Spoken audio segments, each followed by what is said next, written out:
Thank you very much.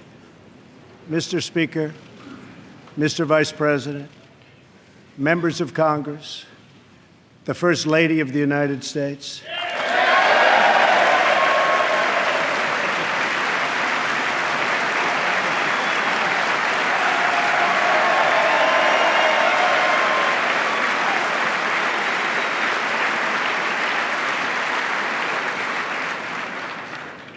And citizens of America, tonight, as we mark the conclusion of our celebration of Black History Month, we are reminded of our nation's path toward civil rights and the work that still remains to be done.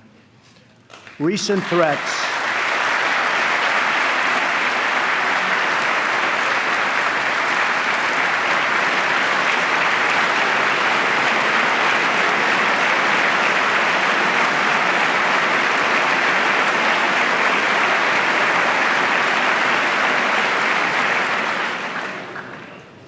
threats targeting Jewish community centers and vandalism of Jewish cemeteries, as well as last week's shooting in Kansas City, remind us that while we may be a nation divided on policies, we are a country that stands united in condemning hate and evil in all of its very ugly forms.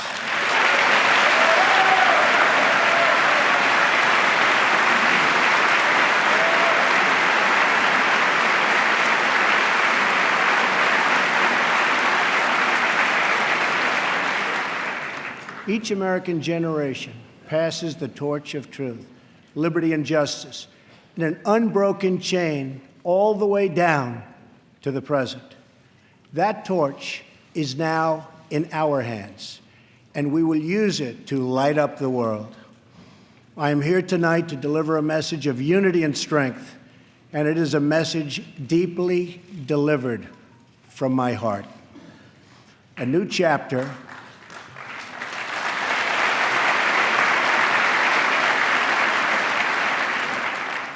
of American greatness is now beginning.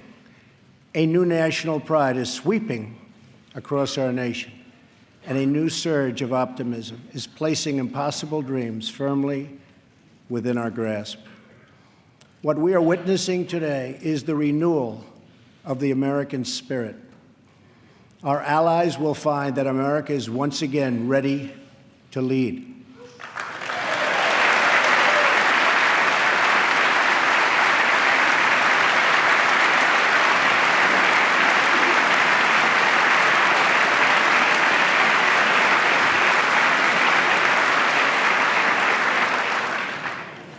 All the nations of the world, friend or foe, will find that America is strong, America is proud, and America is free. In 9 years, the United States will celebrate the 250th anniversary of our founding, 250 years since the day we declared our independence. It will be one of the great milestones in the history of the world. But what will America look like as we reach our 250th year? What kind of country will we leave for our children? I will not allow the mistakes of recent decades past to define the course of our future. For too long, we've watched our middle class shrink as we've exported our jobs and wealth to foreign countries. We've financed and built one global project after another, but ignored the fates of our children in the inner cities of Chicago, Baltimore, Detroit, and so many other places throughout our land.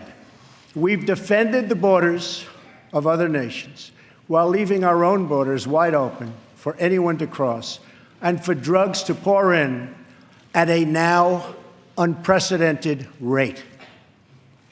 And we've spent trillions and trillions of dollars overseas, while our infrastructure at home has so badly crumbled. Then in 2016, the earth shifted beneath our feet. The rebellion started as a quiet protest, spoken by families of all colors and creeds, families who just wanted a fair shot for their children and a fair hearing for their concerns. But then the quiet voices became a loud chorus as thousands of citizens now spoke out together from cities small and large all across our country. Finally, the chorus became an earthquake, and the people turned out by the tens of millions, and they were all united by one very simple but crucial demand: that America must put its own citizens first, because only then can we truly make America great again.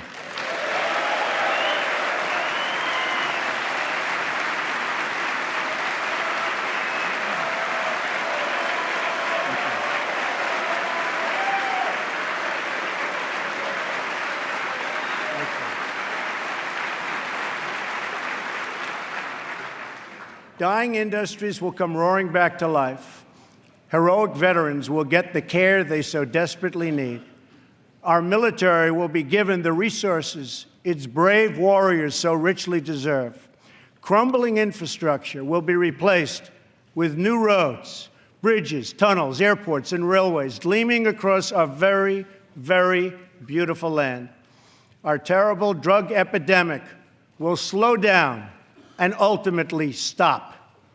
And our neglected inner cities will see a rebirth of hope, safety, and opportunity. Above all else, we will keep our promises to the American people.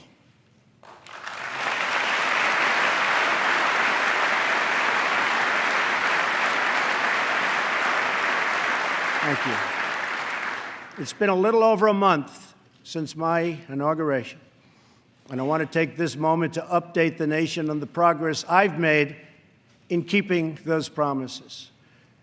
Since my election, Ford, Fiat Chrysler, General Motors, Sprint, SoftBank, Lockheed, Intel, Walmart, and many others have announced that they will invest billions and billions of dollars in the United States and will create tens of thousands of new American jobs.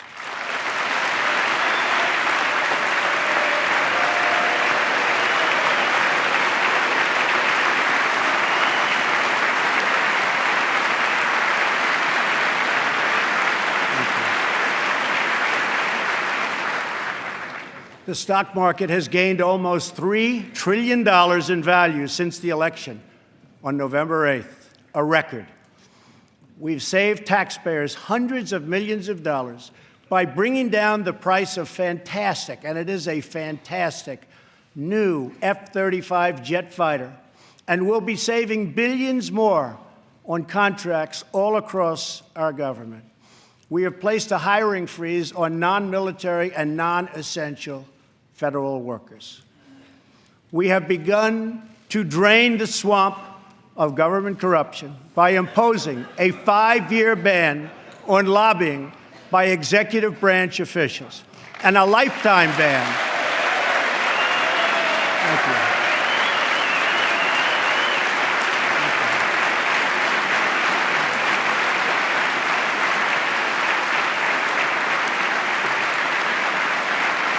Thank you. And a lifetime ban on becoming lobbyists for a foreign government. We have undertaken a historic effort to massively reduce job-crushing regulations, creating a deregulation task force inside of every government agency.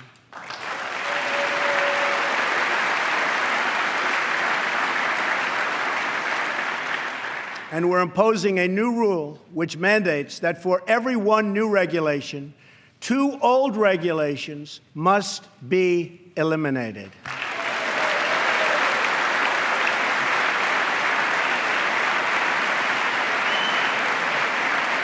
We're going to stop the regulations that threaten the future and livelihood of our great coal miners.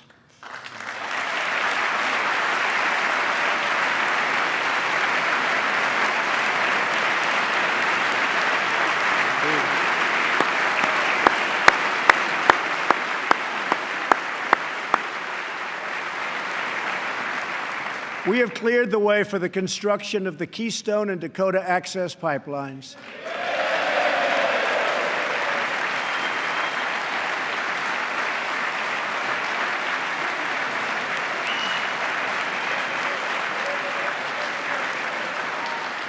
Thereby creating tens of thousands of jobs. And I've issued a new directive that new American pipelines be made with American steel.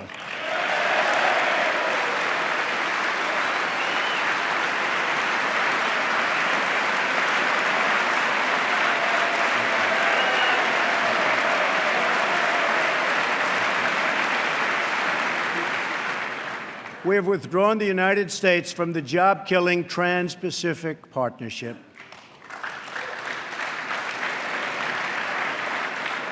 And with the help of Prime Minister Justin Trudeau, we have formed a council with our neighbors in Canada to help ensure that women entrepreneurs have access to the networks, markets, and capital they need to start a business and live out their financial dreams.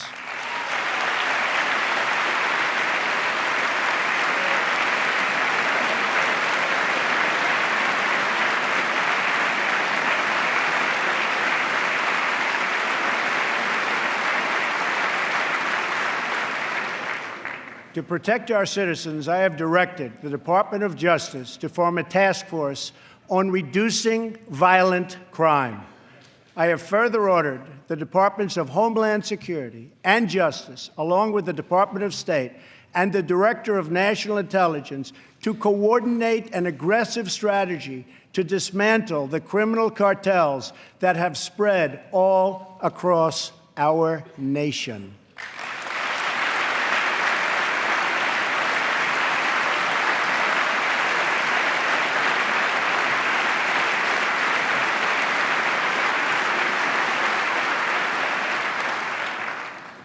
We will stop the drugs from pouring into our country and poisoning our youth, and we will expand treatment for those who have become so badly addicted.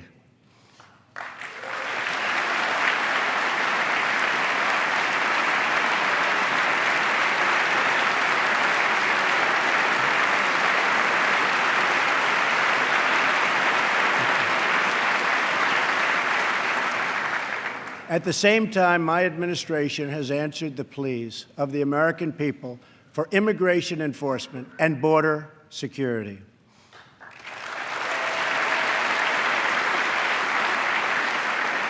By finally enforcing our immigration laws, we will raise wages, help the unemployed, save billions and billions of dollars, and make our communities safer for everyone.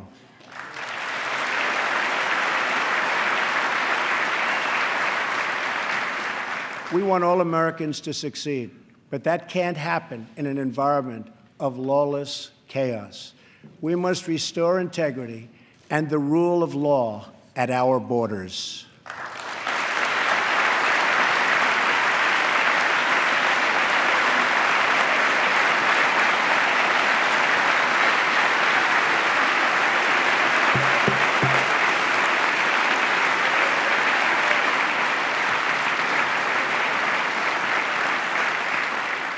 For that reason, we will soon begin the construction of a great, great wall along our southern border.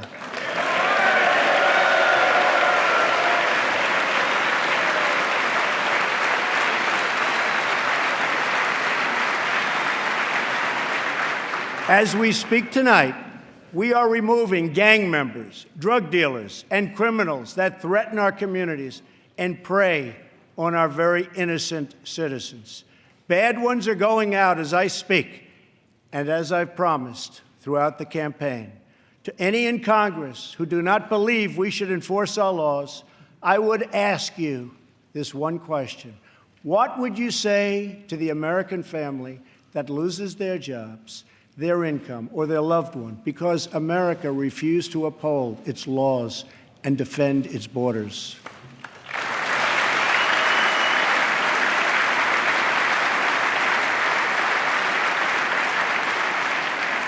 Our obligation is to serve, protect and defend the citizens of the United States.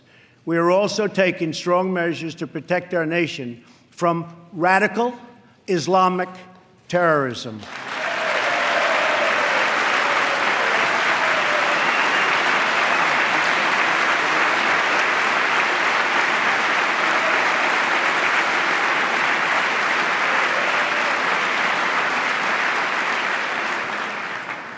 According to data provided by the Department of Justice, the vast majority of individuals convicted of terrorism and terrorism-related offenses since 9/11 came here from outside of our country. We have seen the attacks at home, from Boston to San Bernardino to the Pentagon, and yes, even the World Trade Center. We have seen the attacks in France, in Belgium, in Germany, and all over the world. It is not compassionate, but reckless to allow uncontrolled entry from places where proper vetting cannot occur.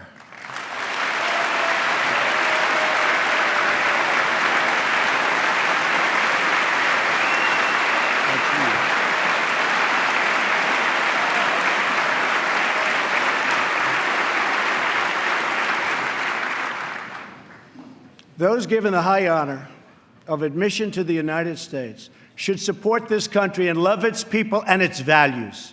We cannot allow a beachhead of terrorism to form inside America. We cannot allow our nation to become a sanctuary for extremists.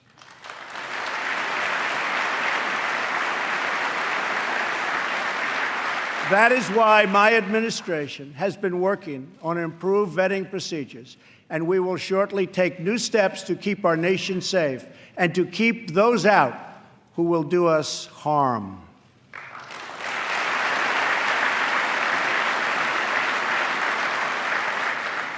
As promised, I directed the Department of Defense to develop a plan to demolish and destroy ISIS, a network of lawless savages that have slaughtered Muslims and Christians and men and women and children of all faiths and all beliefs.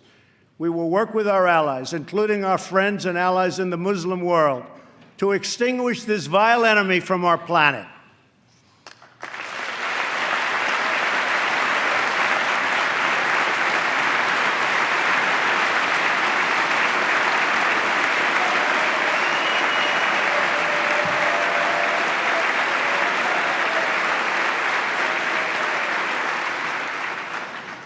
I have also imposed new sanctions on entities and individuals who support Iran's ballistic missile program and reaffirmed our unbreakable alliance with the State of Israel.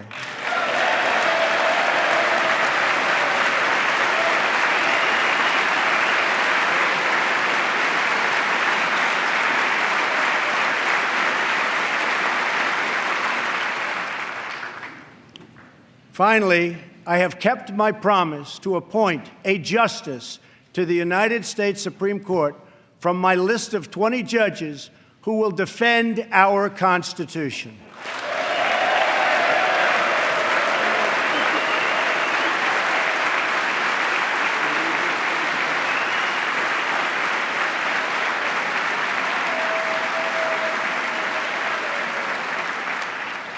I am greatly honored to have Maureen Scalia with us in the gallery tonight.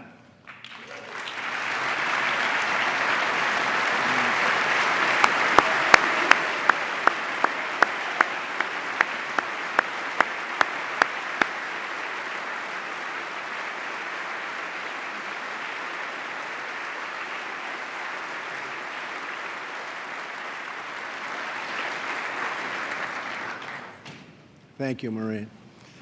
Her late great husband, Antonin Scalia, will forever be a symbol of American justice.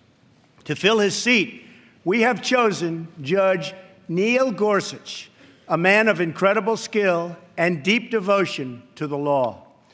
He was confirmed unanimously by the Court of Appeals, and I am asking the Senate to swiftly approve his nomination.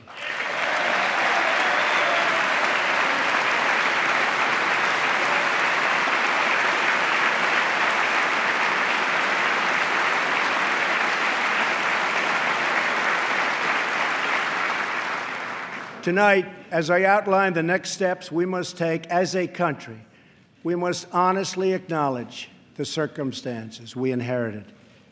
94 million Americans are out of the labor force. Over 43 million people are now living in poverty, and over 43 million Americans are on food stamps. More than 1 in 5 people in their prime working years are not working. We have the worst financial recovery in 65 years. In the last 8 years, the past administration has put on more new debt than nearly all of the other presidents combined.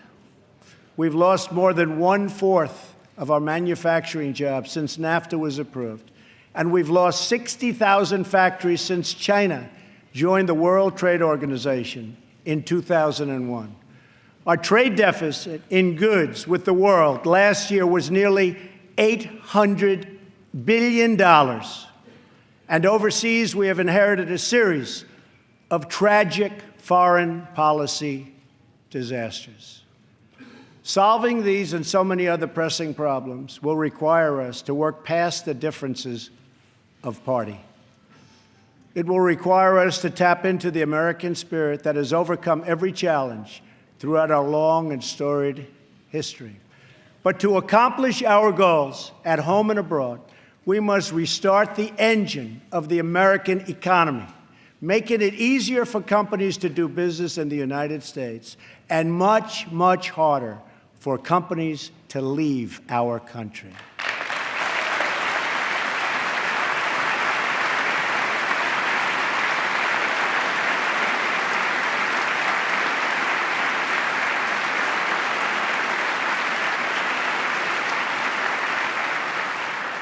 Right now, American companies are taxed at one of the highest rates anywhere in the world. My economic team is developing historic tax reform that will reduce the tax rate on our companies so they can compete and thrive anywhere and with anyone.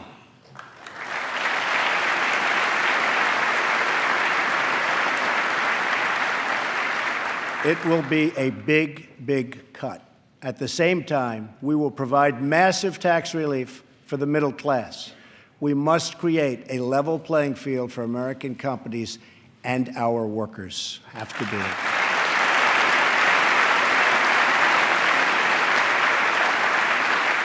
Currently, when we ship products out of America, many other countries make us pay very high tariffs and taxes. But when foreign companies ship their products into America, we charge them nothing or almost nothing. I just met with officials and workers from a great American company, Harley-Davidson. In fact, they proudly displayed 5 of their magnificent motorcycles made in the USA on the front lawn of the White House.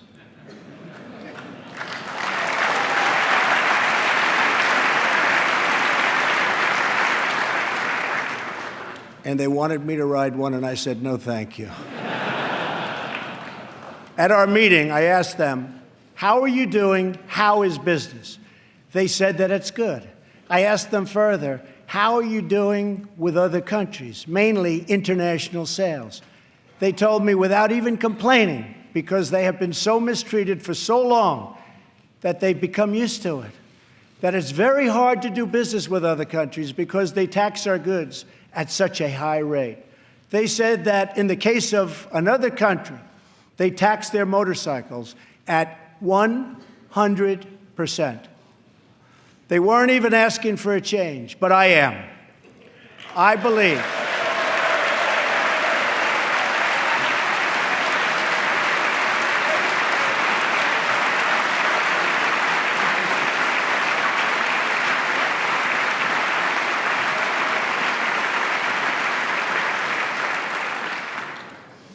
I believe strongly in free trade, but it also has to be fair trade. It's been a long time since we had fair trade. The first Republican president, Abraham Lincoln, warned that the abandonment of the protective policy by the American government will produce want and ruin among our people. Lincoln was right, and it's time we heeded his advice and his words.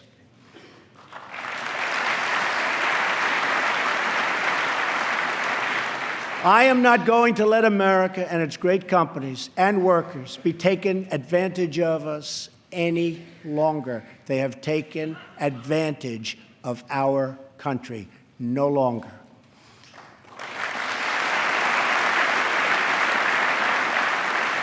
I'm going to bring back millions of jobs. Protecting our workers also means reforming our system of legal immigration.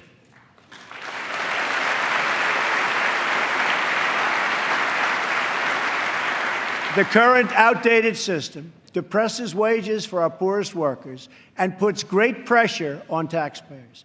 Nations around the world, like Canada, Australia, and many others, have a merit-based immigration system.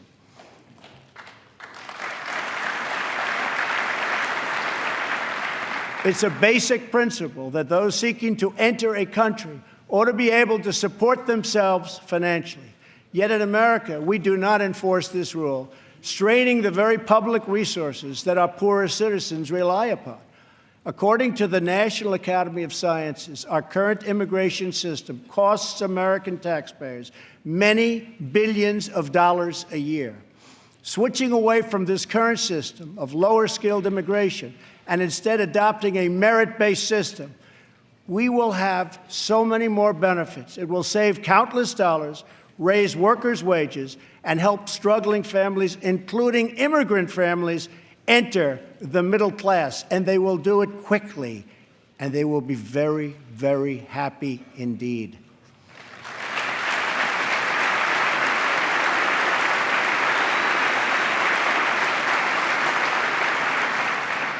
I believe that real and positive immigration reform is possible as long as we focus on the following goals: to improve jobs and wages for Americans, to strengthen our nation's security, and to restore respect for our laws.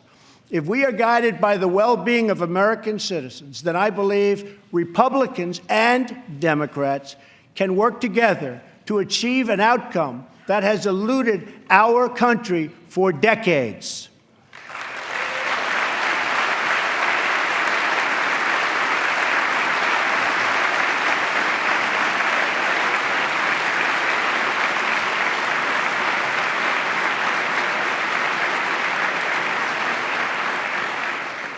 Another Republican president, Dwight D. Eisenhower, initiated the last truly great national infrastructure program, the building of the interstate highway system. The time has come for a new program of national rebuilding.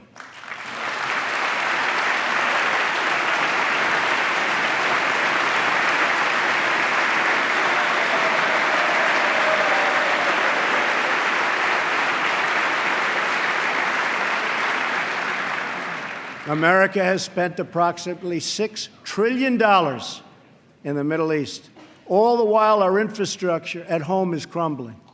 With this $6 trillion, we could have rebuilt our country twice, and maybe even 3 times if we had people who had the ability to negotiate.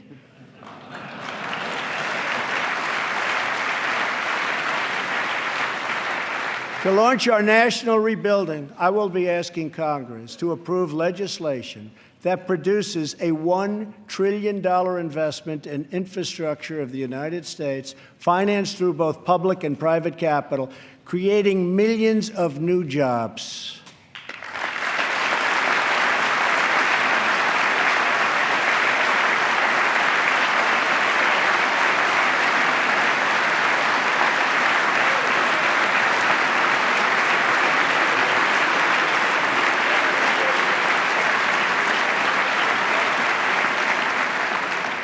This effort will be guided by 2 core principles: buy American and hire American.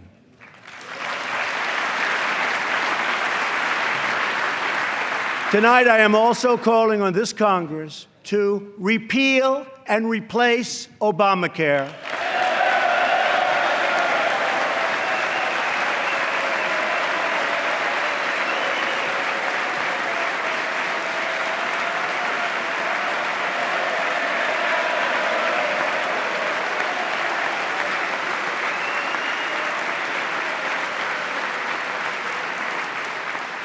with reforms that expand choice, increase access, lower costs, and at the same time provide better health care.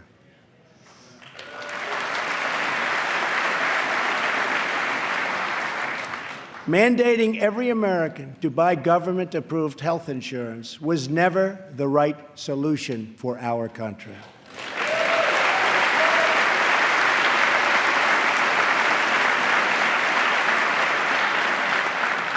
The way to make health insurance available to everyone is to lower the cost of health insurance, and that is what we are going to do.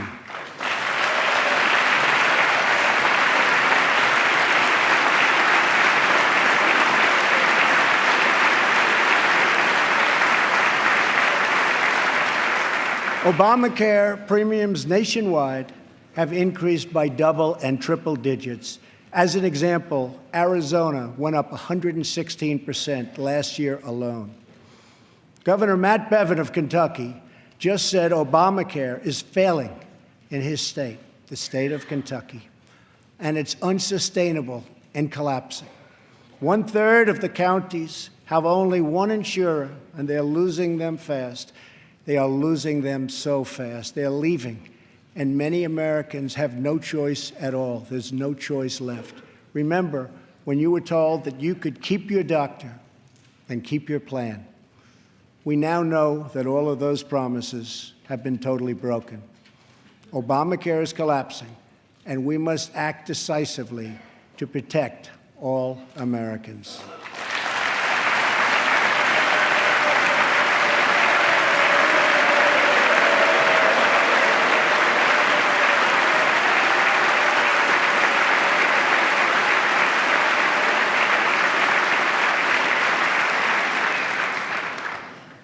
Action is not a choice, it is a necessity. So I am calling on all Democrats and Republicans in Congress to work with us to save Americans from this imploding Obamacare disaster.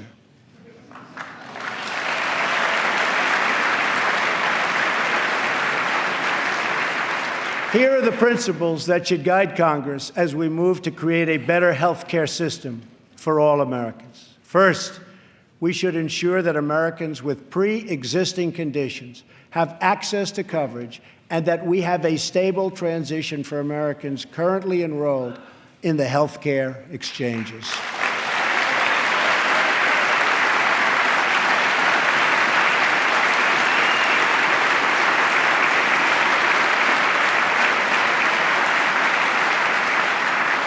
Secondly, we should help Americans purchase their own coverage through the use of tax credits and expanded health savings accounts. But it must be the plan they want, not the plan forced on them by our government.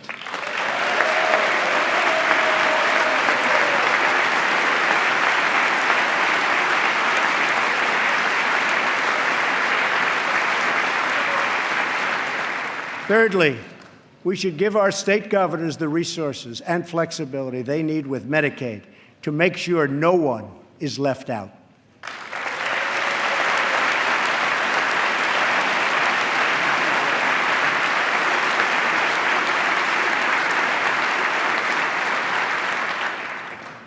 Fourth, we should implement legal reforms that protect patients and doctors from unnecessary costs that drive up the price of insurance and work to bring down the artificially high price of drugs and bring them down immediately.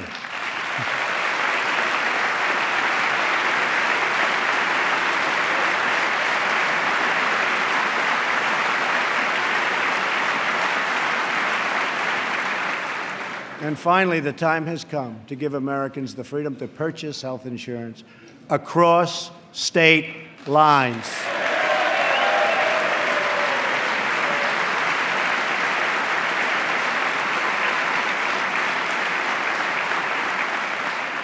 Which will create a truly competitive national marketplace that will bring costs way down and provide far better care. So important. Everything that is broken in our country can be fixed. Every problem can be solved. And every hurting family can find healing and hope. Our citizens deserve this, and so much more. So why not join forces and finally get the job done and get it done right?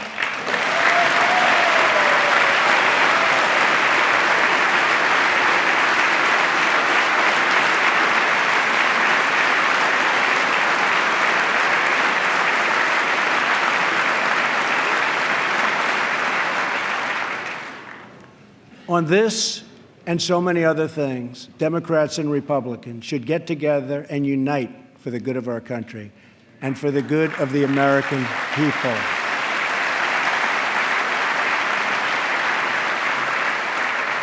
My administration wants to work with members of both parties to make child care accessible and affordable, to help ensure new parents that they have paid family leave,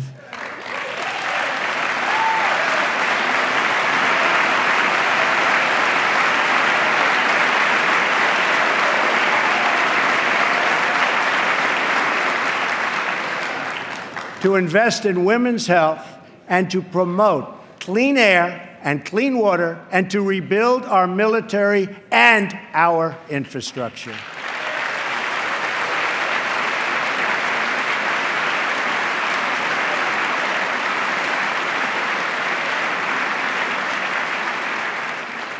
True love for our people requires us to find common ground, to advance the common good, and to cooperate on behalf of every American child who deserves a much brighter future.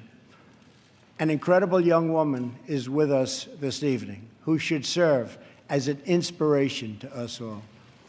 Today is Rare Disease Day, and joining us in the gallery is a rare disease survivor, Megan Crowley. Megan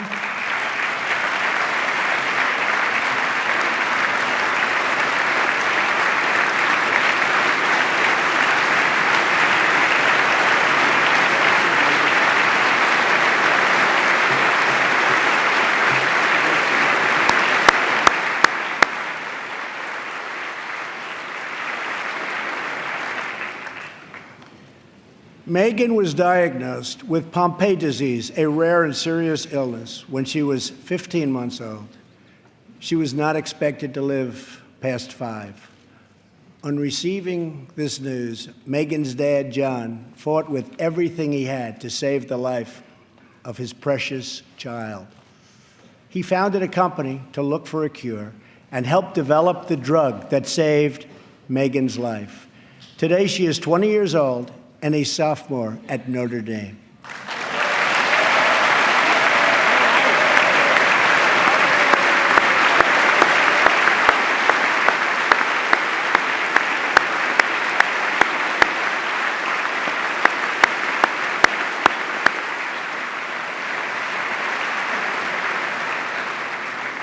Megan's story is about the unbounded power of a father's love for a daughter. But our slow and burdensome approval process at the Food and Drug Administration keeps too many advances, like the one that saved Megan's life, from reaching those in need. If we slash the restraints, not just at the FDA, but across our government, then we will be blessed with far more miracles just like Megan.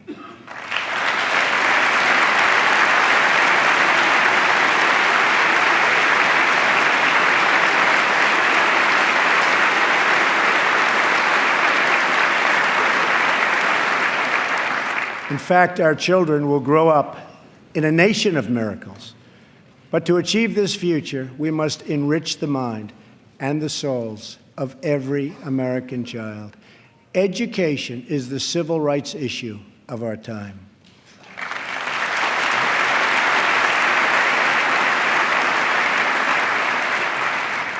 I am calling upon members of both parties to pass an education bill that funds school choice for disadvantaged youth, including millions of African American and Latino children.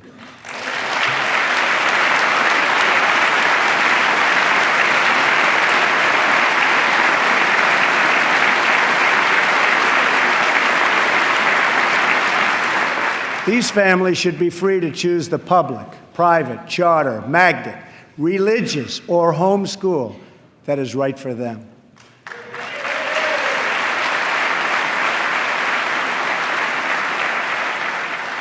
Joining us tonight in the gallery is a remarkable woman, Denisha Merriweather. As a young girl, Denisha struggled in school and failed third grade twice. But then she was able to enroll in a private center for learning, great learning center, with the help of a tax credit and a scholarship program. Today, she is the first in her family to graduate not just from high school, but from college. Later this year, she will get her master's degree in social work. We want all children to be able to break the cycle of poverty, just like Denisha.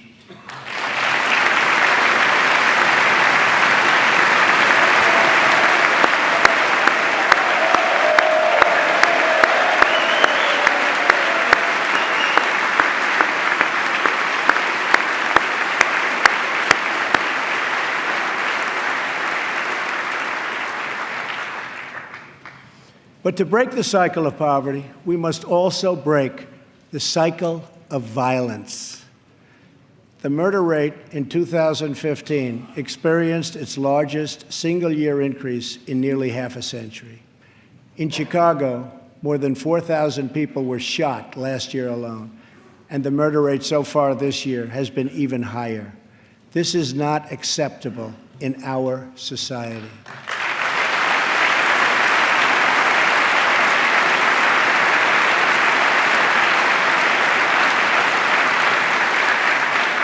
Every American child should be able to grow up in a safe community, to attend a great school, and to have access to a high-paying job.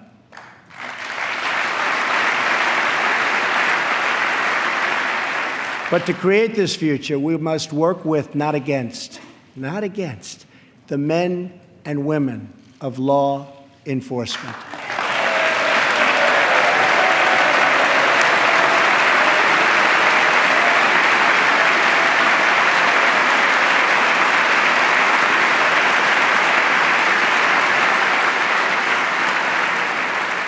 We must build bridges of cooperation and trust, not drive the wedge of disunity and really it's what it is, division.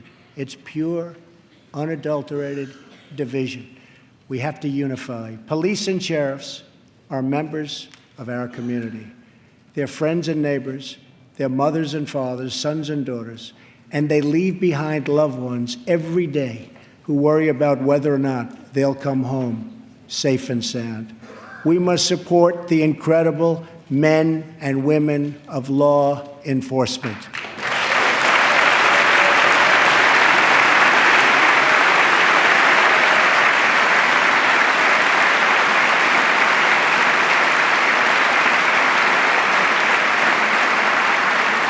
And we must support the victims of crime.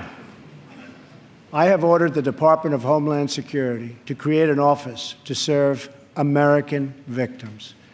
The office is called VOICE, Victims of Immigration Crime Engagement. We are providing a voice to those who have been ignored by our media and silenced by special interests. Joining us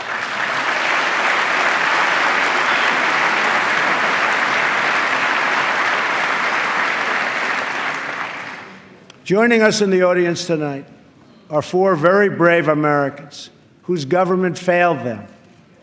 Their names are Jamil Shaw, Susan Oliver, Jenna Oliver, and Jessica Davis. Jamil's 17-year-old son was viciously murdered by an illegal immigrant gang member who had just been released from prison. Jamil Shaw Jr. was an incredible young man with unlimited potential who was getting ready to go to college where he would have excelled as a great college quarterback. But he never got the chance. His father, who is in the audience tonight, has become a very good friend of mine. Jamil, thank you. Thank you.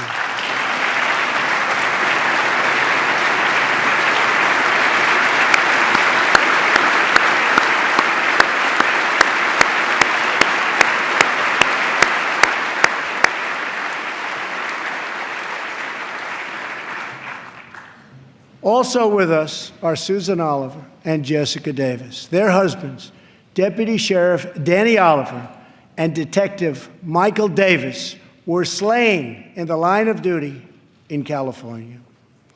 They were pillars of their community.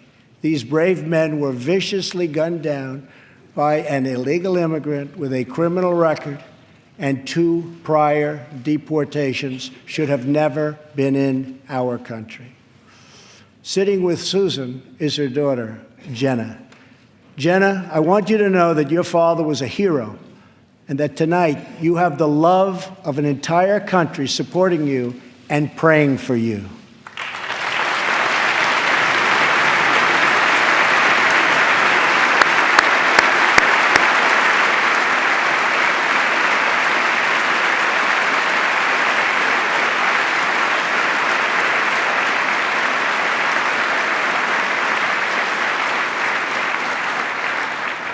To Jamil, Jenna, Susan, and Jessica, I want you to know that we will never stop fighting for justice.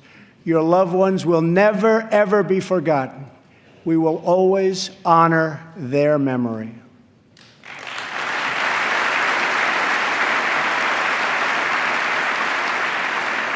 Finally, to keep America safe, we must provide the men and women of the United States military with the tools they need to prevent war.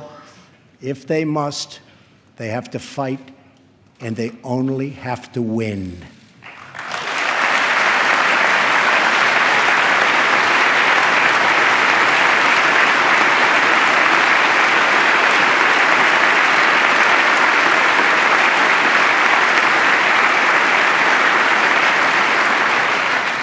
I am sending Congress a budget that rebuilds the military, eliminates the defense sequester,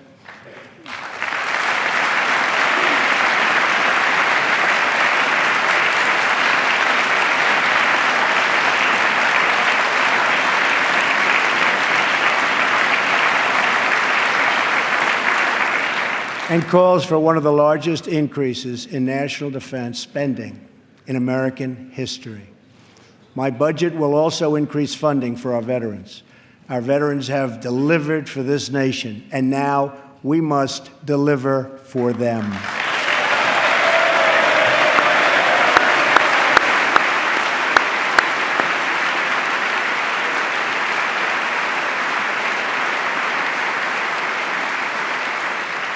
The challenges we face as a nation are great, but our people are even greater, and none are greater or braver than those who fight for America in uniform.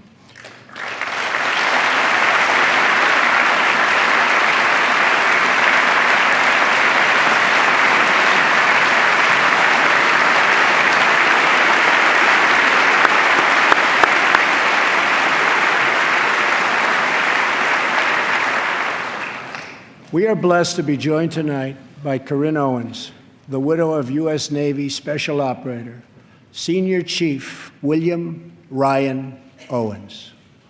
Ryan died as he lived, a warrior and a hero, battling against terrorism and securing our nation.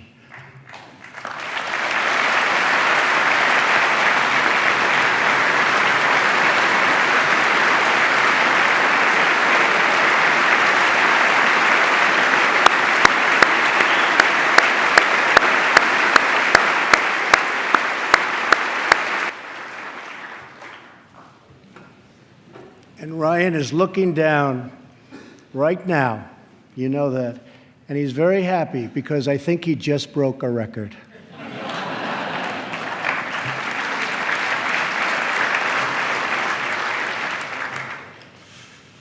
For as the Bible teaches us, there is no greater act of love than to lay down one's life for one's friends.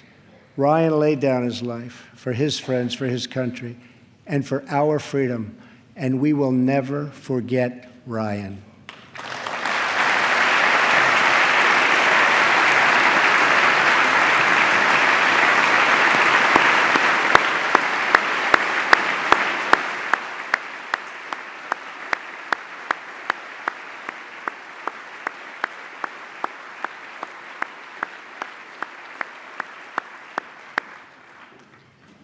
To those allies who wonder what kind of a friend America will be, look no further than the heroes who wear our uniform. Our foreign policy calls for a direct, robust, and meaningful engagement with the world. It is American leadership based on vital security interests that we share with our allies all across the globe. We strongly support NATO, an alliance forged through the bonds of 2 world wars that dethroned fascism and the Cold War and defeated communism.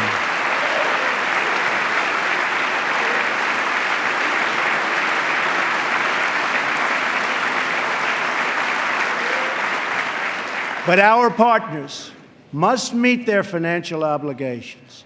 And now, based on our very strong and frank discussions, they are beginning to do just that. In fact, I can tell you the money is pouring in.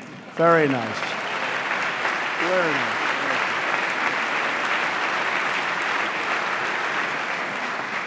We expect our partners, whether in NATO, the Middle East, or in the Pacific, to take a direct and meaningful role in both strategic and military operations and pay their fair share of the cost, have to do that.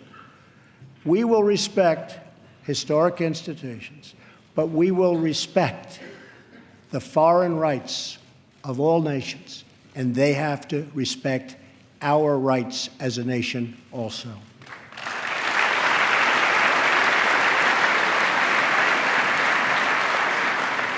Free nations are the best vehicle for expressing the will of the people, and America respects the right of all nations to chart their own path. My job is not to represent the world. My job is to represent the United States of America.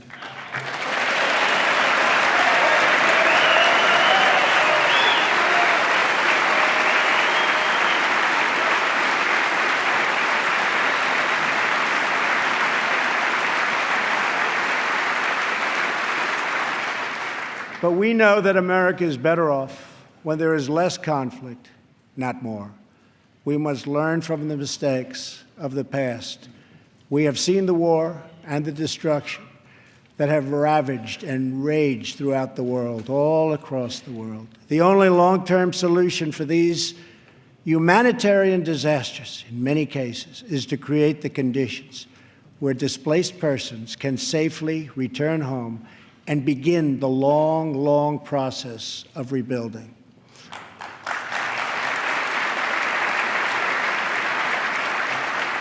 America is willing to find new friends and to forge new partnerships where shared interests align. We want harmony and stability, not war and conflict. We want peace wherever peace can be found. America is friends today with former enemies. Some of our closest allies decades ago fought on the opposite side of these terrible, terrible wars. This history should give us all faith in the possibilities for a better world. Hopefully, the 250th year for America will see a world that is more peaceful, more just, and more free. On our 100th anniversary in 1876, citizens from across our nation came to Philadelphia to celebrate America's centennial. At that celebration, the country's builders and artists and inventors showed off their wonderful creations. Alexander Graham Bell displayed his telephone for the first time. Remington unveiled the first typewriter. An early attempt was made at electric light. Thomas Edison showed an automatic telegraph and an electric pen. Imagine the wonders our country could know in America's 250th year.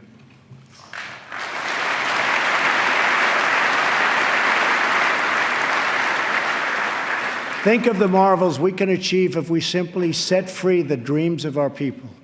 Cures to the illnesses that have always plagued us are not too much to hope. American footprints on distant worlds are not too big a dream. Millions lifted from welfare to work is not too much to expect. and streets where mothers are safe from fear, schools where children learn in peace, and jobs where Americans prosper and grow are not too much to ask.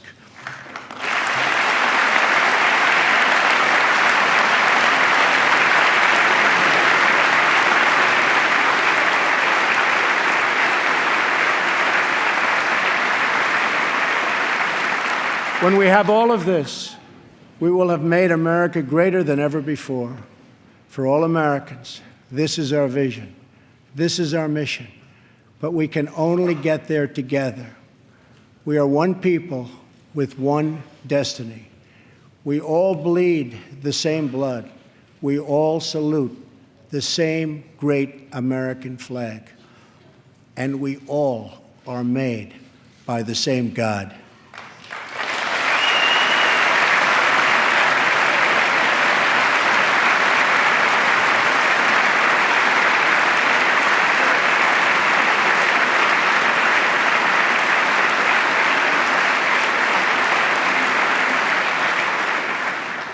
When we fulfill this vision, when we celebrate our 250 years of glorious freedom, we will look back on tonight as when this new chapter of American greatness began.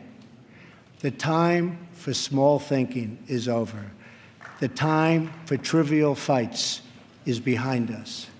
We just need the courage to share the dreams that fill our hearts, the bravery to express the hopes that stir our souls, and the confidence to turn those hopes and those dreams into action. From now on, America will be empowered by our aspirations, not burdened by our fears, inspired by the future, not bound by failures of the past, and guided by a vision, not blinded by our doubts. I am asking all citizens to embrace this renewal of the American spirit. I am asking all members of Congress to join me in dreaming big and bold and daring things for our country. I am asking everyone watching tonight to seize this moment, believe in yourselves, believe in your future, and believe once more in America. Thank you, God bless you, and God bless the United States.